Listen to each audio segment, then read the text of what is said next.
After a top ratings agency cut Russia's credit grade to junk status, the government in Moscow retaliated with an anti-crisis plan to the tune of $35 billion.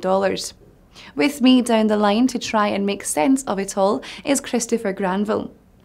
Christopher, the plan sees the budget returning to a surplus as soon as in 2017, and the government preparing structural reforms so not to burn recklessly through Russia's sovereign reserves. Do you therefore agree with the Russian finance minister's criticism of S&P that they were too pessimistic? Oh, I think he's got some good points. That's Mr. Anton Siluanov, the Russian finance minister, that the current account of the balance of payments in Russia will be only 1% of GDP in surplus this year. It's much more likely to be much higher, as Mr. Siluanov stated, and I think that's fair, given the very deep devaluation of the Russian ruble. Those short-term effects can be contained, and the benefits of the devaluation for output, or that is, containing the extent of the recession this year, those benefits will be felt increasingly as the year goes on. What was your biggest takeaway from the so-called anti-crisis plan? By far the most important part of the anti-crisis program, and the bit that, to answer your question, I think leaps off the page for me, is the bit that was announced in December, and that is a very important state recapitalization of Russia's major banks. And it's this that is more than anything else contributing to stabilization of the situation and cushioning the effects of the great double whammy, that's the oil price collapse and the sanctions against Russia, on growth.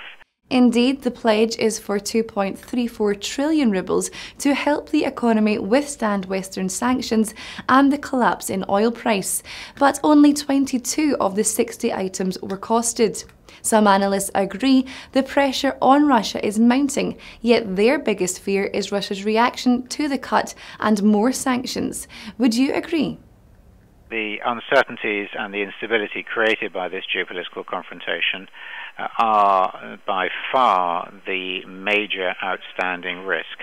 I mean, Russia in any case would be looking at a nasty recession and longer-term problems and questions about its creditworthiness, even if there weren't the Ukraine crisis and the accompanying geopolitical confrontation.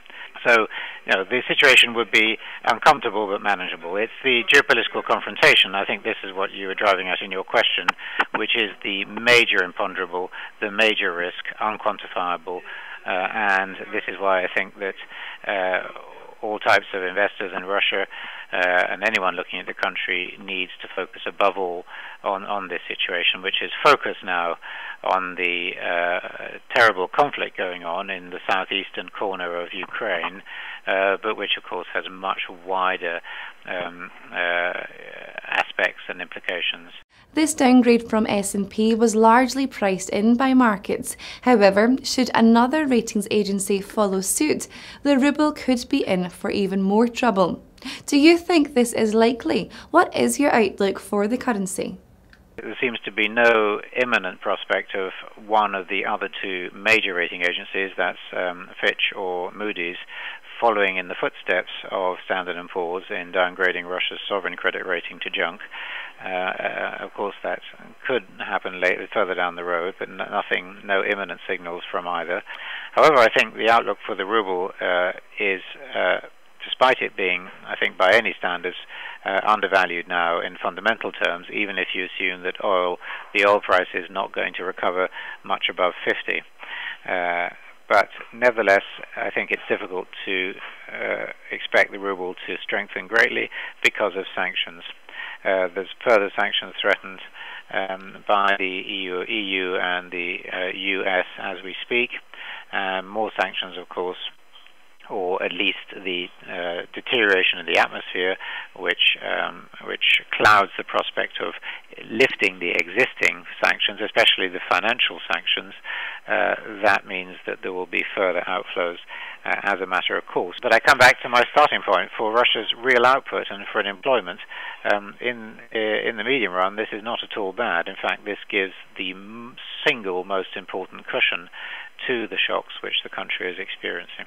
Christopher, great to have you on the show. Thank you for your insights. Viewers, thank you for watching, and please do stick with us here at Dukascopy TV. For me and for now though, it's goodbye.